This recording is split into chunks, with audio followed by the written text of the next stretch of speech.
Hello everybody and welcome to the show. It is Sunday evening, it's the 10th of March 2019. Still not got used to it, I didn't say 2018 then. Hello, welcome to the show. It is another ANDYS Shed Live for this Sunday evening. Hello, if you're watching us live, take a look outside. You might find it snowing if you're in the UK. If you're not watching us live though, thanks for finding us, and I hope you enjoy the video that is to come. Right, what have we got on the show for you today? We've got all sorts happening today. Remember the Contempra telephone that we were fixing last week that got that big hole in it in the handset? Well, we've done it, more or less. We'll be showing you that a little bit later on in the show. But to start with, the usual.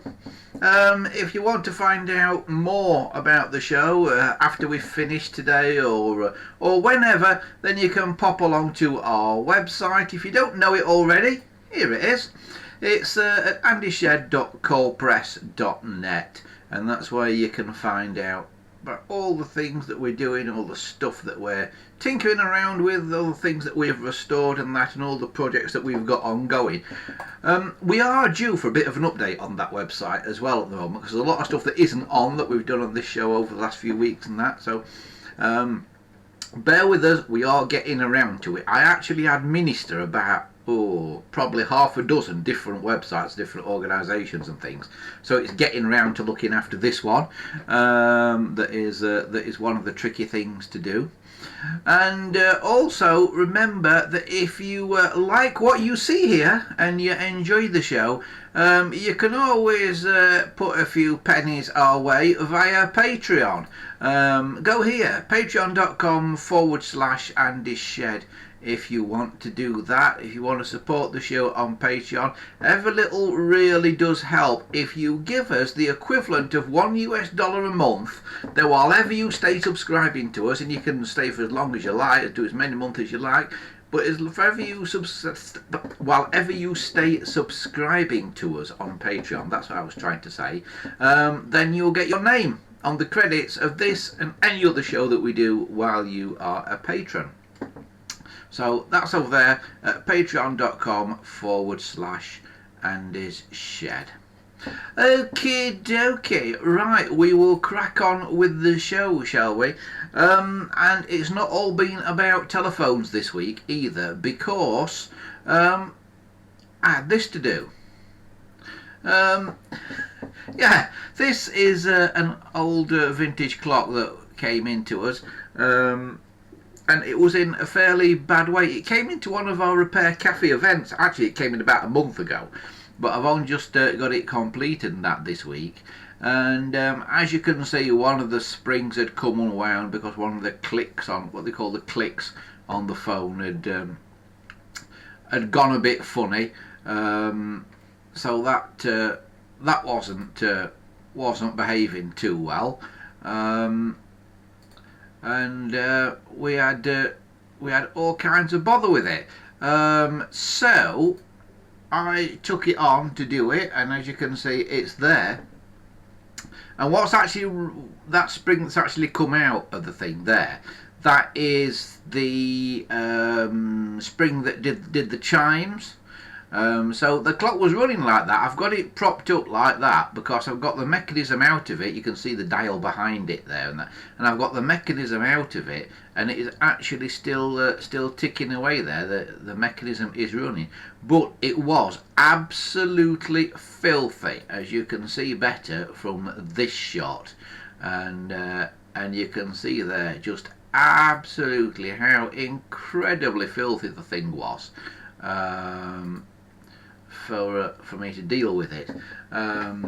So I thought, right, I've got to strip it down and clean it, stick it in some clock cleaning fluid, and I've managed to fix the click that was broken, that was not letting that spring wind up, that one that's all unwound there, because there was like a little what they call the click, which is like a little ratchet thing, and it had popped off out of place. It had popped off a little rivet that held it on. So I managed to fix that, But of course, do that, I had to dismantle the clock, and when you take the top plate off, the whole thing comes apart. So here it is, half dismantled. I had to take loads and loads of photos, of course, when I was doing this. And here is the offending spring.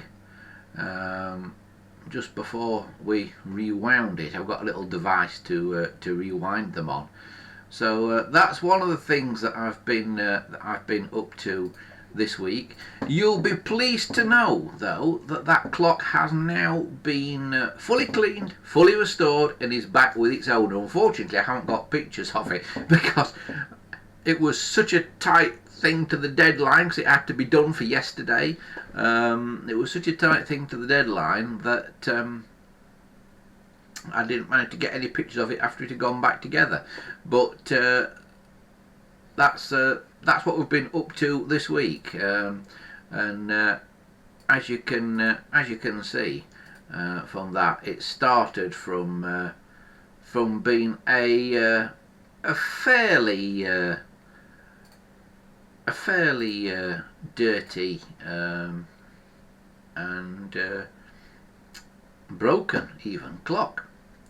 So that was the starting point. And if you're wondering who made it, it was an Ansonia clock made in New York in the USA.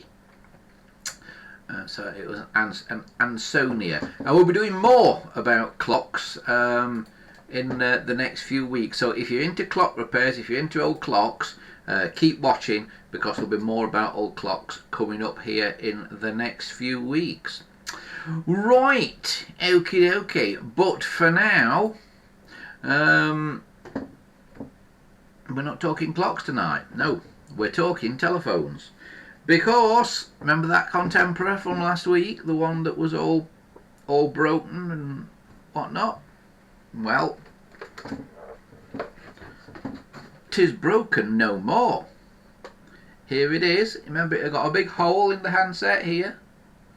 Well, we've done it and put it all back together. I'll just put it back together again today. I've got a line called cork on here. But yeah, here it is. And I'll put it down on the desk so you can have a proper look at it in a minute. I think you have to push things around on this desk because the camera that's on the desk is actually not really quite in the right place, but there you go. Right, there you go, look, and that is it. Can you see that? There it is, sat on the old desk there. I'll just see if I can focus it in a bit more for you. There, and you can see this is where the hole was, and I filled this in with a bit of plastic that I was given, because a nice chappie who had a bit of a disaster in the post. He'd been getting a brown 8746 phone, a Yeoman, and it arrived like this. So he sent me the remains of the plastic case off his Yeoman. And we thought it was a fairly good colour match for a Contempra. That's what we thought. We thought it's a reasonable colour match, and it is. It's not quite right though. I said last week that it was a good colour match. It's not actually quite a perfect match. I don't know if you can see it, but I can certainly see it here. That it's not quite a match. It's like one shade out. Now this hasn't been polished up on that yet. It's been smoothed off and everything. It's had various layers of ABS slurry made by melting the ABS plastic with acetone. It's had various layers applied and then sanded down, and then if there were air bubbles in it, put another layer on that's more watery, you know, more runny. It's not water, it's acetone that we do it in, but a more runny layer. And the more runny the layer is, the less hard the layer is that you put on, the less chance you've got of getting air bubbles trapped in it, because obviously the air bubbles can then get to the surface, sort of thing. So that's it.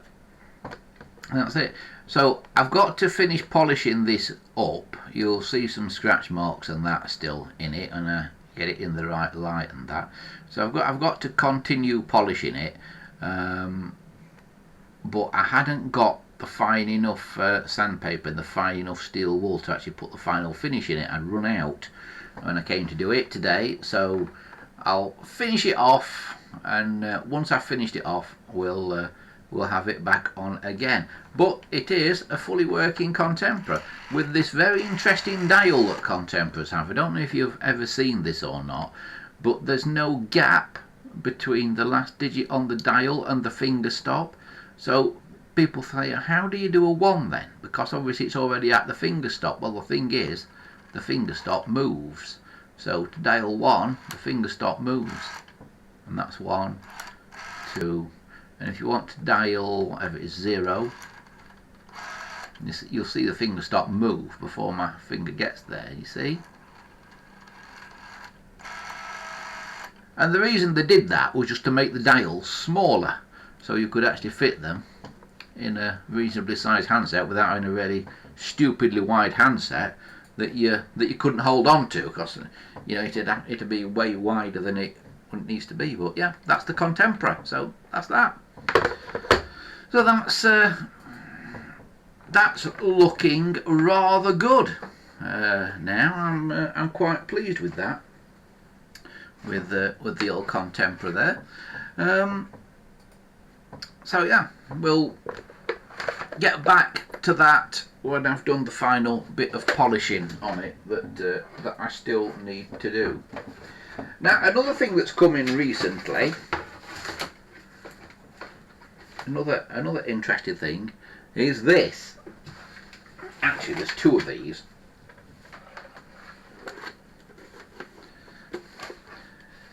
It's a payphone, and it is probably the worst, most unsecure payphone I've ever seen. It is so light and tacky and plasticky.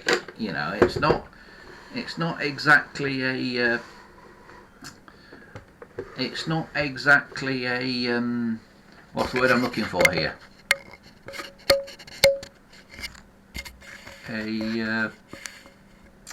What is the word I'm looking for?